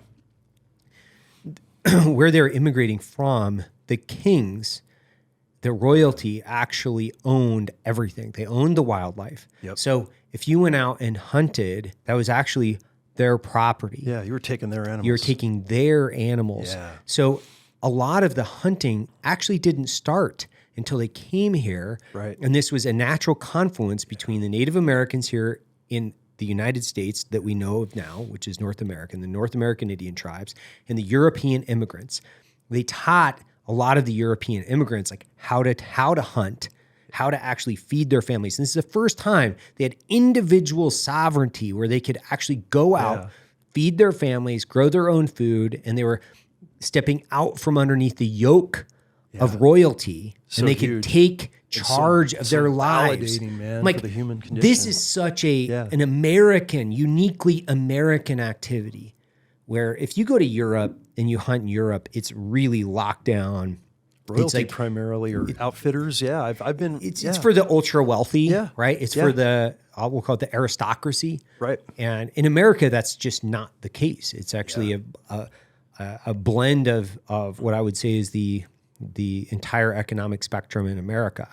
And whether you're hunting or fishing, it's such a uniquely American thing that shows independence and that we're not living underneath the king's yoke. Yeah, it's awesome. And so when we think about the environment, we think about hunting, we think about people that are coming into the country, they're actually degrading what it means to be America. They're taking away something, our environmental are the environments where we get to go out and participate in this multi-generational activity, and they're going out and destroying it for profit, undercutting the legitimate businessmen that are trying to grow their families and their businesses, and they're trying to become economically sovereign as well, right? So they're actually taking away the cornerstone of what makes America unique, what truly defines us in our core being, which is independence and freedom, right? Like, I think that's kind of what we want. So I think it's such an important issue for people that should be like, it should be a bipartisan issue. It should be like, listen, this is a bipartisan issue. Yeah. No, you are. I like the way you say that, because that is the core of America. We were defined on the frontier, right? Those that didn't have the wealth could come out and they could cut it out of the forest. They could do the 1883 story like Taylor Sheridan chronicled so accurately, and then to live off the land. And the other thing, that misnomer, and obviously we talk about this in the conservation circles, is the idea that hunters don't like wildlife, they're killers, we're abusers. And I will say this is not only a lifelong hunter like yourself, and generationally brought down from granddad and dad and uncles and passing it on to nieces and nephews and everybody else. We are the thin green line to protect those resources that are left. Hunters and conservationists, anglers, our cattle families, and I've got some lifelong iconic cattle families in the Silicon Valley foothills of all places where I grew up, pushing that legacy to their daughters and their sons, and just trying to keep them in there, living off that land and protecting that land. And what we're dealing with right now is, to your point on the general hunter isn't a poacher. No. He's not. Maybe he makes an honest mistake because he forgot to renew a license or didn't tag the deer right away, but he was going to. And we have a thing as game wardens called letter of the law, spirit of the law. Right. I gave a lot of warnings in my career, and any good game warden gives good warnings, and they should give good warnings, because the game warden has that unique position as a law enforcement professional to know that 99% of every guy, girl, kid, whatever, with a weapon is your friend. They're part of the thin green line. They're your force multiplier. Yeah. So we have the unique thing of, other than when I'm going up against cartel guys or a real bad poacher group that are drunk, they're on drugs, they're spotlighting deer illegally, I'm going to hammer them. Mm-hmm. That's a given. But that's less than 1%, of, like you said, of true people that are abusing the resources. And these cartels now have become, like I said, exponentially the worst poaching element we've ever had. And they're not even hunters from America doing it wrong. Right. They're foreign. They're from other countries exploiting and taking advantage and hiding in plain sight where they can get away with this, So yeah, this is absolutely a bipartisan issue. And even the people that don't hunt, you notice this. I remember in COVID, with lockdowns, we saw like this 30% upswing in number of hunter education on license online, so people buying guns, and people from the left going, I need a gun to survive. I might need to forage. Food. Oh no, how do I get ammo? How do I learn to shoot? I don't know what to do. All that was going down, but that was I call that the positives from that negative shot across the bow of that dumb pandemic lockdown. We got a lot of people that figured it out. We got a lot of people. I mean, you can see it in what I'll say, just the state movement from Californians fleeing California, moving into red states. You didn't really have a lot of red state people that are moving to blue states, by the way, in this whole pandemic, which I think is a little bit interesting if we were just to look at it and say, I wonder what happened there and why. Yeah. I was going to say, it's so funny because you say that. Like, I remember the game warden, like, very distinctly where I grew up in northern Idaho, Gene. Like, so, okay. But he would stop, my grandfather and I would be fishing and we would be out in the middle of the mountains. He would stop and just like shoot the shit with us. Like literally every summer, I knew exactly who he was. We knew knew the truck, we knew everything. Like Gene was not the guy. And actually he was a really, he's no longer with us because it's been like 30 years, but 40 years now, I guess, where, he was always out doing really cool shit too. Like he had, I'm just telling you like a quick game warden story because I think it's so cool. He was in this lake and he was scuba diving. He was doing like a fish count of some type. I can't remember. Right, he was out in this high mountain lake. Yeah. And, these are like nobody in my community of this small logging town in the middle of nowhere, nobody scuba dives. Like, that's crazy. You're like, in those lakes? Nobody fucking scuba dives. Like, that's insane. freezing, so you man. see a dude No mounting visibility. tanks and getting in the water in the middle of this like high mountain lake. Yeah. It's a little bit nuts. Yeah. It seems almost like an astronaut Right. is visiting you, but I remember this so distinctly because Comes there's out this with guy has like oversized, all this like crazy cool gear and he's Yeah. like scuba diving in this lake and I was like, what? You can go underwater? That's insane. You can go underwater. I can see the fish underwater. Yeah. Oh yeah. I mean, like, and he's describing in detail these like beautiful like So lake cool. trout that he So could like cool. swim up to, and he's like, full, probably like a 7 mil Yeah. wetsuit, and still those high mountain lakes in the summertime, they're still still extremely freezing. cold. They're Yeah. freezing. Yeah. But that was such an interesting piece of growing up because I never saw the game warden as somebody that was out there, beating people down. He was always like Right. the guy that we knew that was out there Yeah. doing good. Like, hey, this is the guy that's out here making sure that, people aren't keeping too many fish and they're not, poaching, deer or elk. And to be fair, my grandfather was not the most law-abiding citizen when it came to we'll call it hunting within season. Right, But there's a difference, and I think Gene absolutely knew that because some of these guys, my grandfather would have been 80, 90 years old at this point, probably, I guess, closer to 100. You're not going to prevent that guy from killing a cow 3 days out of season that's going to be like processing it to feed his family. Like you're not, Right. It's not like he looked the other way. He just wasn't looking too hard, if that made sense. Yeah. Because you're talking about an extremely percentage of small minority of people Absolutely. that, Yep. to your point, it's like, okay, you have the moral obligation to the community and you have the legal obligation that you've taken the sworn, the sworn oath. And my grandfather was such a super funny, interesting guy, but I remember this things very distinctly so well. I can imagine his so well. experiences But and he was stories, such a good guy. Like that was the other thing. Like he was just such a good guy to be around. But there was never like a negative perception growing up. Nice. Never. Like not one negative interaction where he'd stop and like shoot the shit basically. And I don't actually even remember him looking at the fish. He probably did. Yeah. Because that was his job, but he never was like, all right, open up your coolers. Let me get my measuring tape out. And count and look behind that back for extras. The cool thing about it, we become family in our communities, Gene was what I call the iconic game warden. He's the legendary guy. Yeah. And I had 4 or 5 of those guys that were really good at getting hardcore poachers, but they never had complaints from the public. People loved him in their communities. The Eastern Sierras, like Bishop, Lone Pine. Yeah. And I did one of my 3rd final training sessions out of the academy, my field training officer program, 3rd and final. I was in those White Mountains at 14,000 feet on the Eastern Sierras. Hadn't even done anything on the Eastern Sierras growing up in California. And I was like, dude, you're like a legend to all these people. They are just, you're like grandpa. You're just amazing, like Superman. Yeah. Literally they thought it was like Superman.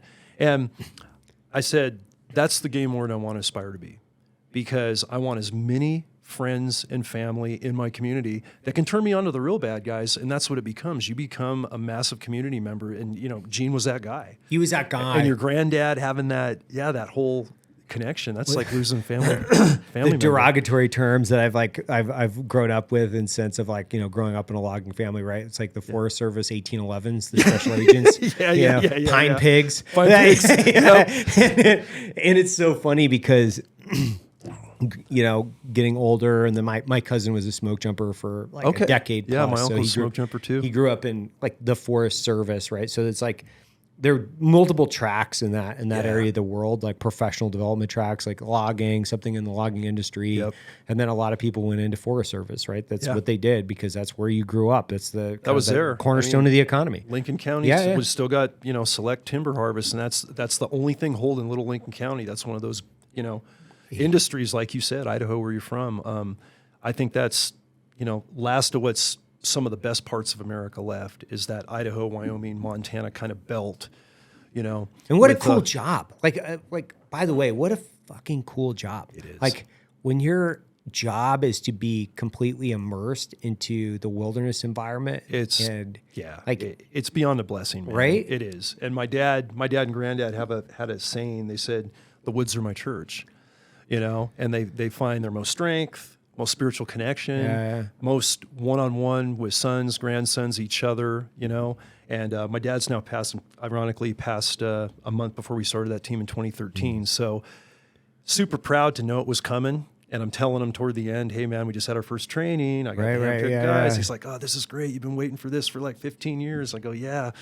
And it was heartbreaking for him not to see it, but I guess he saw it. He knew what was coming on. But his thing was, he said, "The woods are our church, and I'm passing now. You have some years left, God willing. But all this around here, where we're at in Lincoln County on the Yak Wilderness, Libby area, Montana," he goes, "Good chance it's going to be a lot different, or a lot of it's going to be gone." Is that where you grew up then? You didn't? No, I grew up actually in the Silicon Valley, in the foothills. But my granddad was career Navy for 20 years, deployed in World War II, right to Pearl Harbor, right out of the gate. And right before he left, Evan, he took high school buddies from California, drove them up. I don't know how that part of Montana got mentioned to him, but he ended up in Libby and Troy area, and went hunting with his guys. And there's some of those old pictures with the old racks in hunting camp with bear and whitetail, and they were seeing wolverines and timber wolf and grizzlies, and he just went, "Oh my, this is crazy," because he was from all Louisiana originally, then West Coast for the Navy. But he said, "If I make it through a career, I'm going to buy a track, and I'm going to settle it for all my kids," and 9 kids in my dad's family. My dad's like second oldest brother. And so we all have our spreads, and it's our little community. Cool. And granddad and, grandma are gone, and dad obviously passed. But I was starting to build phase 2 up there a year and a half before I retired, knowing had to change residency and get up there. I had been back and forth for a better part of 20 years, since the 90s. They had been up there since the late 70s, early 80s, which was something to look forward to, but not lose sight of what was left in California to protect. Because there was a lot of resource, a lot of hot issues, and more just a complexity of issues that like a state like Montana doesn't deal with. We have the Pacific Ocean, and we have 100 miles offshore patrol boats, and we had panga boats carteling in, from Mexico, these one-way boats that were starting to happen during the Med era and still going on. And now game wardens in patrol vessels, small and big, that are uniformed patrol wardens, they're not special operations guys like our unit, are potentially going to run into these panga boats. What kind of game warden contact do you want that when you're on your skiff from a 65-foot catamaran and you go to check what you think is a lobster fisherman and it's guys running drugs in or people? So there's some complexities, and the whole that to me international wildlife trade and black market, all that too. That was one of the thoughts I had, which was based on what I would say is the border protection. That's one thing, but then when you look at the ocean itself, it's you can't really put boots on the ground on the ocean. So this just seems fairly easy to take a boat. It does. Now, I'm just looking at it from a pure, naive look, saying, okay, well, that's open ocean. A boat's not that expensive for a cartel member. So if they're working multiple different modes of transportation, and then you have shoreline that's relatively easily accessible, and then you have the ability to move things in and out of, from a boat, like how much of this is like directly related to shipping and ocean, do you think, versus like overland? There's a lot of it. There's a lot of it. And I'm glad we stumbled, because I forgot to mention the panga connection. There's some pictures in the book of pangas we interdicted.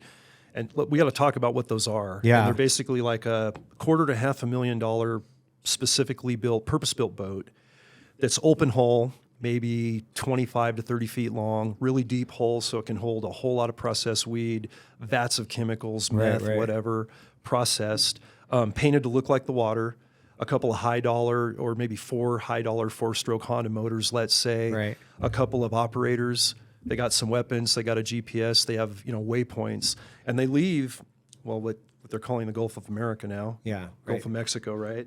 And cutting out, these are built, kind of like the semi-submersibles, like the Colombian, cocaine subs, but they're over boats, and they go all the way around, the point, all around Baja, fuel up somewhere 100 miles give or take around off the shore of San Diego. Then they just work up their way the Pacific Ocean, and they scuttle that boat, and they get off with their load. They leave the boat scuttled and just let it drift. Right. And there's a whole crew to pick them up, a ton of product, and they're good to go. And there were about, at the time, I'm going to say pre-pandemic, 21 boats approximately a month between the San Diego border and Washington. And a lot of them were really hard hit in Central and Northern California. The thing that was really alarming, and our team was, of course, immersed with Homeland Security and Coast Guard. There were these task force groups because a boat would wash up, say, like Moss Landing or Monterey County by Point Lobos. You know the California coast a little bit, where the Big Sur Marathon is, that I've done several times, right there. And a boat would wash up, and of course, we'd get the call because I had some med operator that lived close to there. Sheriffs would get the call, but then, whoa, this is an international panga boat from Mexican cartels.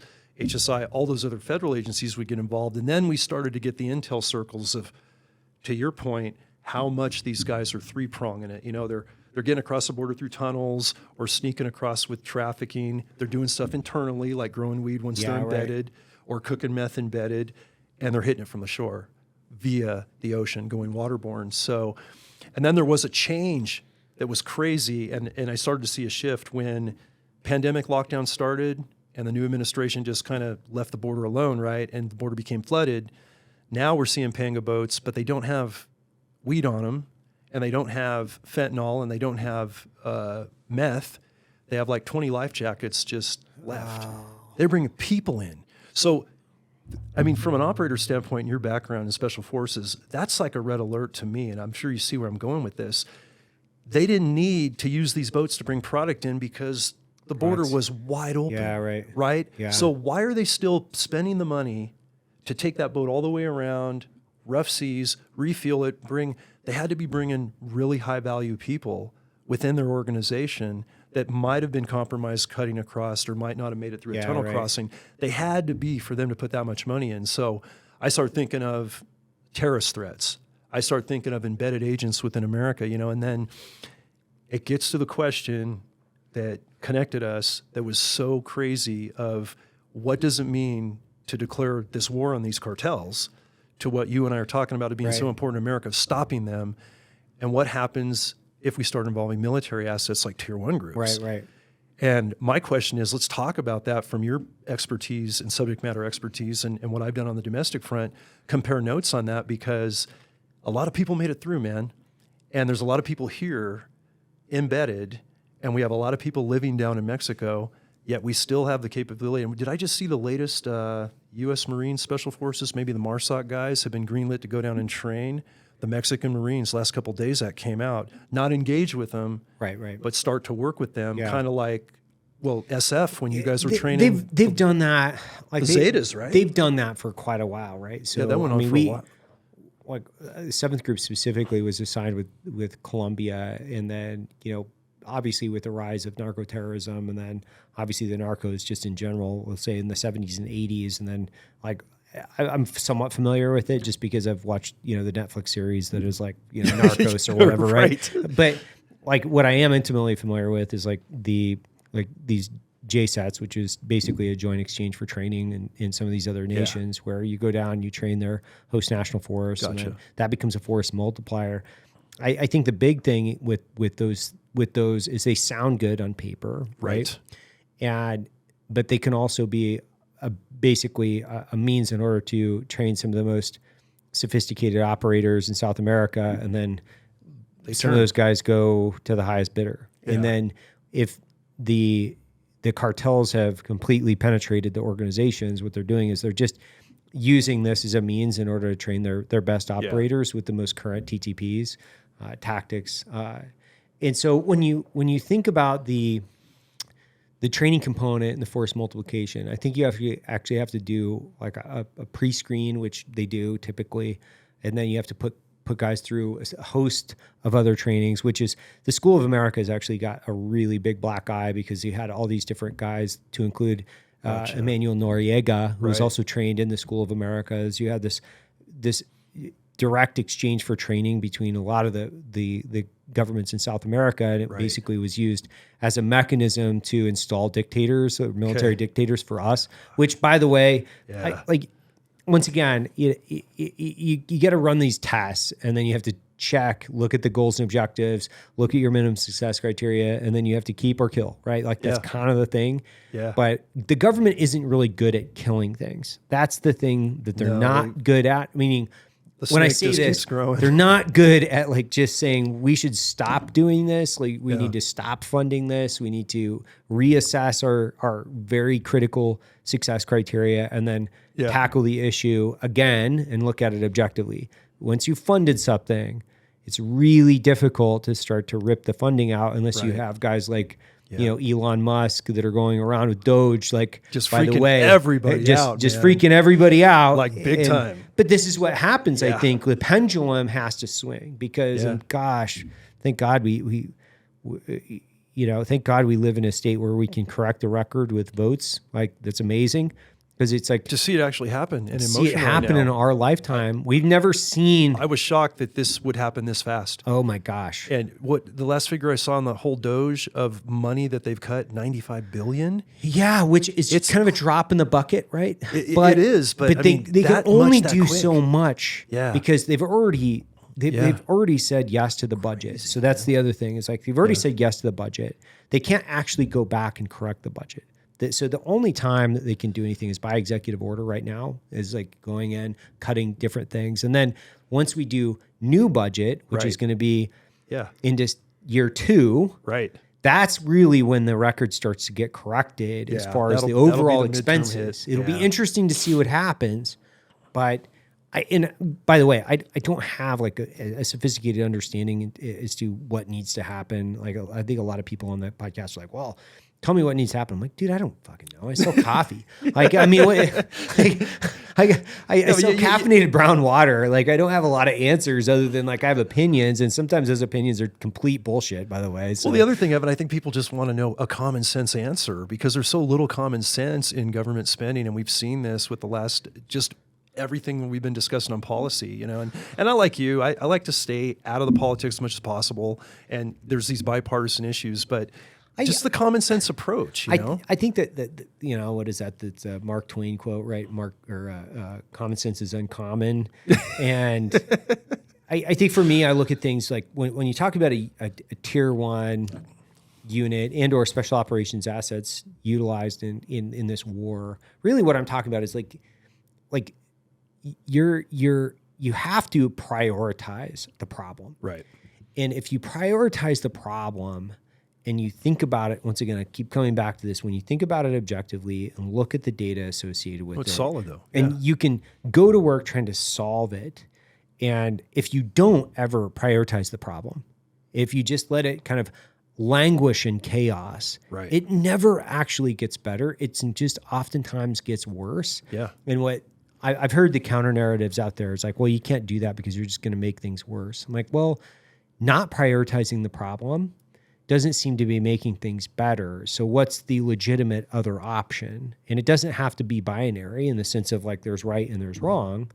You have to start making incremental improvements and working your way towards really measuring as to how many people came across, like how much fentanyl is actually out there, how much is it being produced here, how much is it coming in, like how many cartel members are making their way across, how many people have we actually exported, meaning like we've got them out.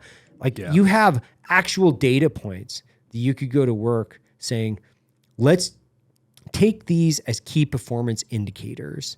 Let's put these out as goals and objectives and key performance indicators. And let's go to work trying to tackle the problem through math. Just looking at it, going, okay, we're going to reduce this.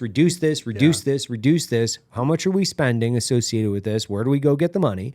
Like those are all the things that is like very business oriented in the sense of if we make protecting our borders a priority, if we make decreasing, black market marijuana and fentanyl and all these things negatives. If we make this a priority, I promise you, we can actually make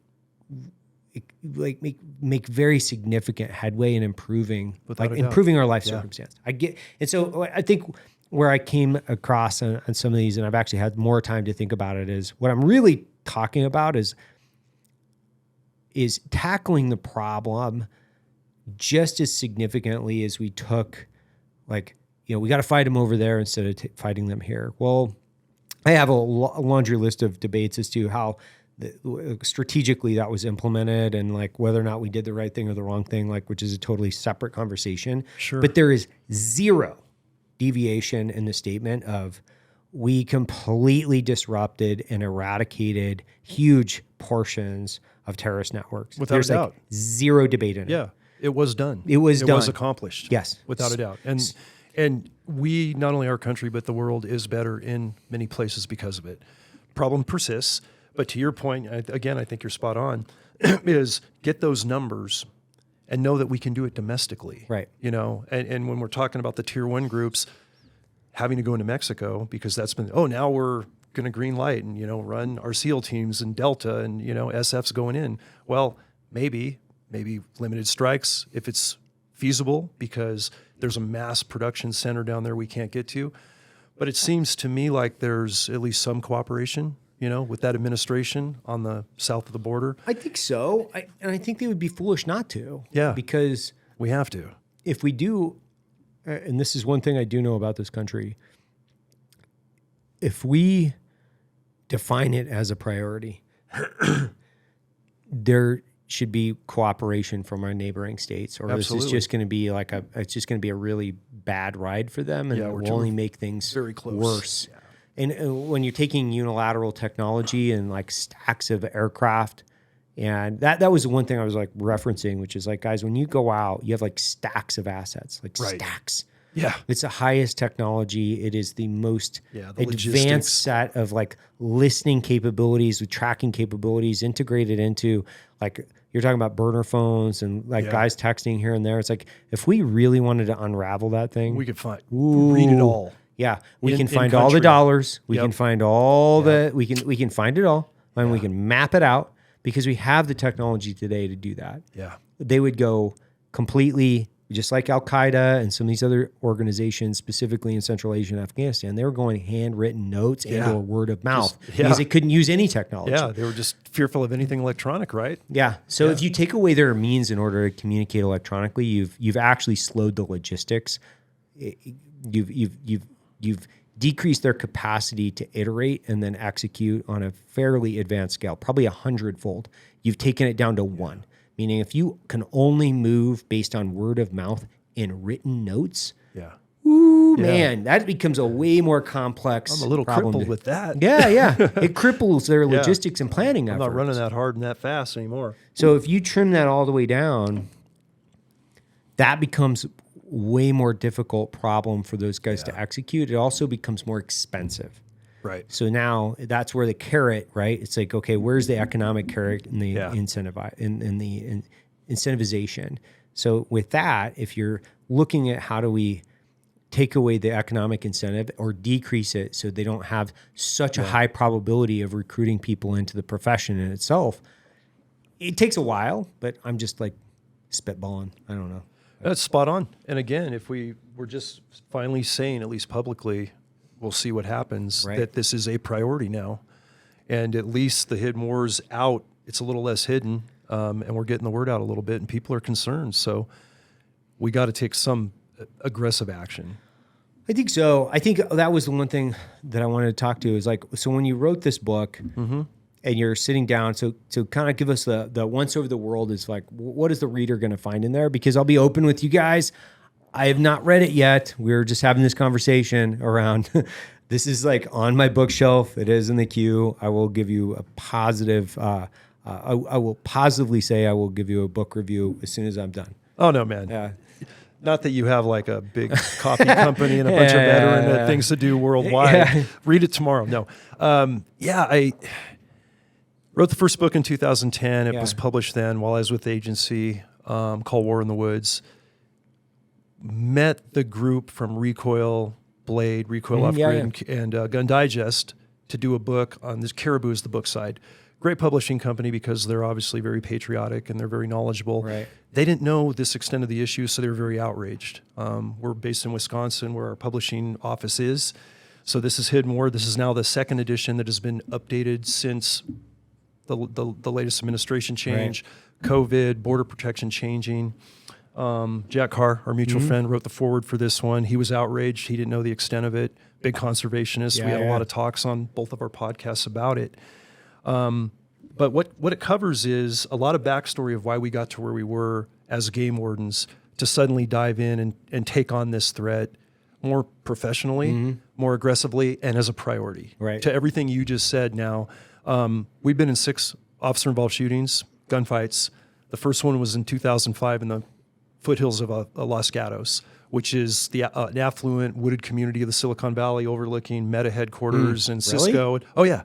Yeah, eBay. So that first gunfight, 3 game wardens, myself, and 2 younger game wardens. I had been promoted to a lieutenant of a squad of 2.5 counties, and now one of this game warden's supervisors, 20 days before this operation. I met him in the academy, trained him in the academy, great game warden. He joined my Santa Clara squad. We had another game warden from a young guy, really good, motivated young man, call sign Bulldog was his wrestling name in school, so we named him that on the team. And we were helping the sheriff's department raid a grow they knew about that was turned on to them by park rangers on an open space area. Some really squared away sheriff's deputies that I had worked on that grow site I mentioned I found in 2004 with my biologist buddy. At that time, game wardens didn't do this job. Right. We didn't even know what was going on, Evan. So I ended up leaving the woods safely after we saw 2 growers that day with AKs and coming down. And I got an unarmed civilian biologist, and I'm hiding in the creek bed with my AR and my red dot going, this is going to get Western if he sees me. No shit. He's not going to not engage because they're yeah. showing situational awareness and tactics as they're tending their plants where they know no one is. They have no idea we're there, and they're showing tactical awareness and tactics. I'm like, okay, we made it out of there undetected, and I had to bird dog in a narcotics task force 3 weeks later. Find all these new law enforcement agencies I hadn't previously worked with. Well, the incentive then was how many plants do you cut? What's the plant count? That's the money you're going to get from the DCEP grant to keep doing the job. There wasn't an emphasis to try to catch these guys. And then after we did a very lackluster attempt to do a call out from a lot of cover when we could have safely apprehended him, I think, with tactics I would help co-design later with these sheriffs. You'll like this from an operational standpoint as I tell this story. The bad guys scattered 2 of them. We cut 7,000 plants down. There were poisons everywhere. We had no idea we were breathing that stuff, but whatever. Fortunately, we weren't contaminated that mission. And then I'm looking around like, okay, what's next? There's a water diversion. There's like 100 packs of 100-pound fertilizer. It's in the creek. There's a cook stove. There's plants terraced all over here. There's all this irrigation line. And this is my steelhead channel that I told you about that my partner turned me on to and went in and helped me find. And they're like, oh, well, I just, it's been a hot, long day and a hot hike climbing up this canyon with you guys. And we're with the Counter Drug Task Force, which was 7th Group, and, the PJs at Moffett Field. Yeah. Pavehawk's coming in, and we're going to hoist out of here. I went, oh, this is cool. I haven't been in Pavehawk yet. I haven't worked in a Pavehawk. It's a great ship. I've worked in Jet Rangers and Little Birds, that we use on the domestic LE side. And I said, are we going to clean any of this up and get it out of the creek? Are we going to take the water hose out? Because this is a sensitive stream. He's like, we don't do that. We don't collect the garbage. That's not our job. Tactical unit. I went, okay. Whoa. And so I'm on the phone to my chief, who at the time was Nancy Foley, and she was really wired right. She had dedicated 3 officers the following year to the CAMP program. I don't know if you're familiar with that in California, Committee Against Marijuana Planning.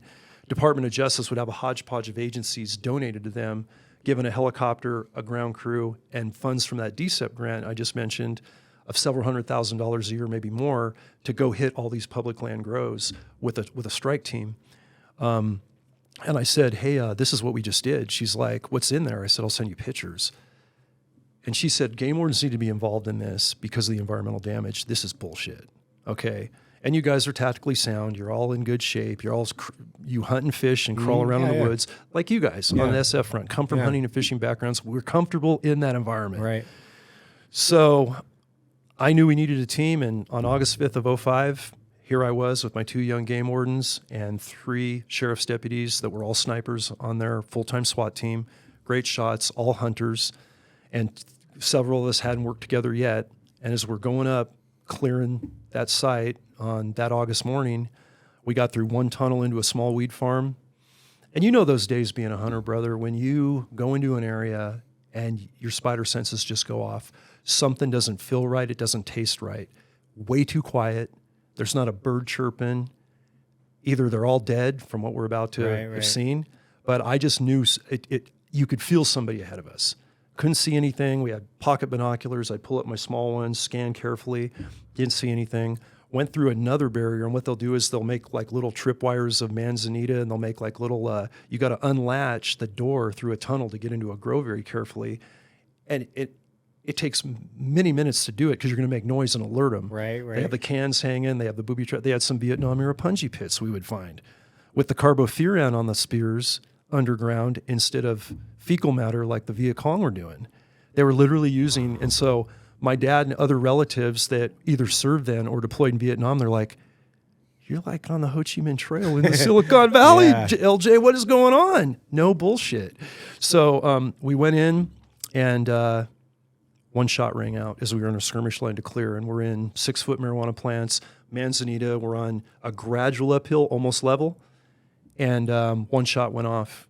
And I knew right away it wasn't one of our guns because it sounded AK, mid-bore 7.62 or 30-30. We shoot, at the time, M14s, actual M14s chopped, 7.62. My sheriff's deputy buddies have 5.56, car M4s, Colts. And that one shot hit my partner in the left thigh, and that 7.62 by 39 steel core just tumbled all the way out his right thigh. Wow. So he had 4 holes. Yeah. He drops. I've been hit. He's screaming, but he's not panicking. He is wired right, fight or flight. He's in it for his first drama. And all of a sudden I hear 2 ARs to the right of me just going to work. And through the marijuana, through the gas ports, right, in the muzzle brake, I can see this going on in my peripheral. I'm scanning with my M14. I see nothing but marijuana in front of me. And Snake and Apache, their call signs, as I talk in this book and the previous one, unbeknownst to me, they're engaging a grower that's kneeling down with a long gun on me in a parapet kind of fortified position at 7 yards. And I can't see him through the debris. He's coming up, and they're seeing it, and they're engaging and covering each other and putting it out over the comms. Another couple seconds, I'm not here to have this conversation. And Bulldog, that other young warden, because we were right in the front of that skirmish line going up. And as that's going on, I'm like, my brothers are into something. I start to pivot to the right and start to look and scan to see if I can support what they're doing, and I see a flash. And out of my left side, it's realistically, we didn't know it at the time, but the gunman that had just shot my partner, and he's coming around the corner to finish the job or see what he did. I start policia to do the announcement. He immediately snaps up and starts backpedaling. I go to guns with 3 rounds from the M14. I don't know what my partners are shooting at. Obviously, they shot at somebody. So in that 10 to 15 second little first gunfight we had with 2 different agencies that hadn't really got into that together with completely different weapon systems, didn't have the same comms on the radio. It was sheriff, game warden, because we didn't have any of that, right? This is 05. Thankfully, my partner made it. He survived. Another couple millimeters would hit the femoral. Right. We were running out of Israeli bandages.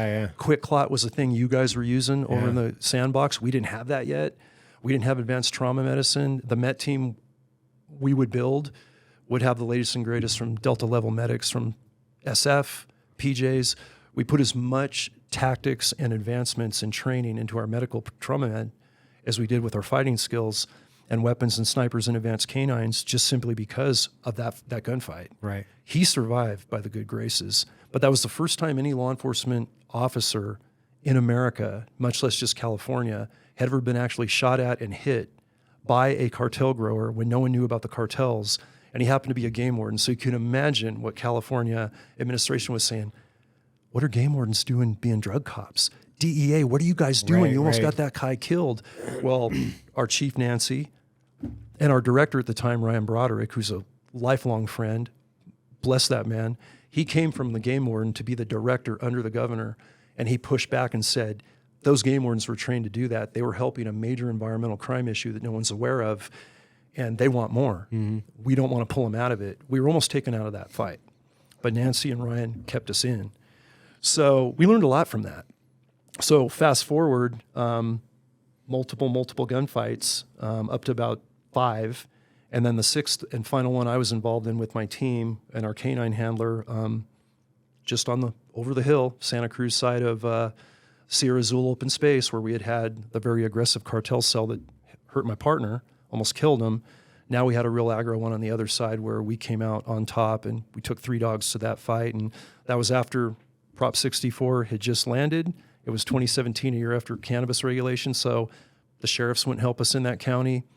Other agencies wouldn't help us. We went into another county, and I actually took Santa Clara County sheriff's deputies and canine guys, the same guys that had helped us, into another county, which is unheard of, because they're like, hey, it's regulated now. We're going to hit the mom and pop hippie shops for the illegal. We're not going to risk our lives for a misdemeanor. So nobody was fighting the environmental front. So we're kind of out there on our own. But that mission and all the missions that built up to it, Canine Phoebe, and I know you've worked around a lot of dogs and love the dogs. We had Rumble as his call sign, and he's about to retire. He's one of the best canine handlers I've ever worked with or known. He and Canine Phoebe died in 2018, the year I retired, at 13 years old. And she had one of those 11 life kind of canines, had 116 apprehension bites of cartel growers, like over an 8-year period. Wow. I mean, I can't tell you how many guns she found. She got 800 or 900 cartel gunmen bayed that gave up and didn't want to take the bite. So that female canine, Belgian Mal, in California under sanctuary state gag orders was tearing it up. So I had awesome. My SEAL team buddies go, whoa, wait a minute. You have a Belgian Mal that has 116 apprehension bites in your forests in California? And it was Mike Ritland. Oh, yeah. And Mike right away goes, come do my show. Right. I go, I just retired. I'm going over to Oklahoma to Noea to talk about the book. It's only a 3-hour drive. Just come to Cooper, Texas. And Mike's awesome. Brother forever. Great. But he wanted to hear that story. He's all, this is incredible, man. This is incredible that you guys are doing that on the domestic front with the same dogs we're using, and knowledge of canine to canine handler, was just crazy. So the book long-windedly goes into all the missions, how we built what we built, building the first sniper team, the internal and external politics, what happened after regulation dropped in 2016, and me talking about how it was failing and why, debriefing the inner cell people, that Grow Plaza boss, lot to it. That's but cool. I got to cover that 6 years, and the new introduction on the latest second edition brings us up to now with what the changes have been since the first book came out, especially what happened on the southern border and after the pandemic lockdowns. Right. So, well, I'll say this. I think where can people find it? So where can they find it? Amazon? Yeah, you can find it on Amazon, and I read for the Audible. It was produced really cool. Perfect. Well, then I'll just do the Audible. That's awesome. Okay. I'll keep the paper just as recognition that I've listened to it, but that's great. Well, I'm honored, brother. I really John, am. thank you so much, man. Hidden War, go check it out. Buy it on Amazon, or if you get a website, go check it out. Yep. What's the website? JohnNorris.com. There you go. JohnNorris.com. Same thing on Instagram, Facebook, all the socials. Awesome. One thing I do say, please email me through my website if you have an interest in anything conservation, want more answers to these questions of what we're fighting, exposure. And I mentor a lot of young game wardens and not so young game wardens in a second career in their 40s and 50s now. And like you said, man, it's a blessed profession. I was honored to do it. It was amazing. And I'm really honored and grateful to be here talking to you about it today, because sometimes the pen is mightier than the sword, and talk about helping spread the message and being part of that thin green line, both in the military and on the conservation front. So thank you, brother. Hey, thank you, John. Appreciate it, man. All right, dude.